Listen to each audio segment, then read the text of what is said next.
اعوذ باللہ من الشیطان الرجیم بسم اللہ الرحمن الرحیم۔ بلی کو گھر میں پالنے سے پہلے یہ مسئلہ ضرور جان لیں۔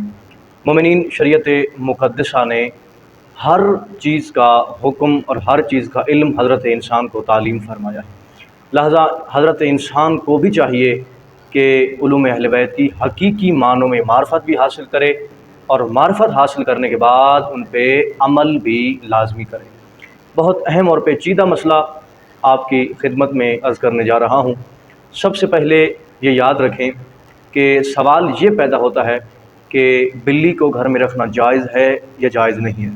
تو ہمیشہ یاد رکھیں کہ شریعت مقدسہ نے اس چیز سے منع نہیں فرمایا۔ آپ گھر میں اگر شوق کی وجہ سے یا محبت کی وجہ سے یا کسی بھی اور وجہ سے بلی کو گھر میں پالنا چاہتے ہیں تو یہ بلی کا گھر میں پالنا حرام نہیں ہے، جائز ہے۔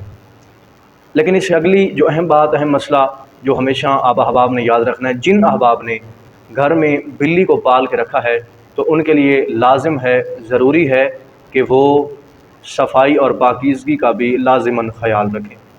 اکثر مومنین یہ مسئلہ نہیں جانتے، تو یہ ہمیشہ یاد رکھیں بلی کا پالنا تو حرام نہیں ہے، لیکن اگر بلی کے جسم کا کوئی بھی بال آپ کے لباس پر یا آپ کے جسم پر لگ جاتا ہے تو اگر آپ اس لباس کے ساتھ جسم کو پاک کیے بغیر نماز پڑھتے ہیں تو آپ کی نماز قبول نہیں ہے، آپ کی نماز باطل ہے، اور آپ کو سب سے پہلے وہ لباس اور جسم پاک کرنا ہوگا، پھر اس کے بعد نماز ادا کرنی ہوگی۔ لہذا بلی کو پالیں، لیکن بلی کے ساتھ لگی ہوئی نجاست اور بلی کے جسم سے اپنے جسم اور اپنے لباس کو محفوظ رکھیں۔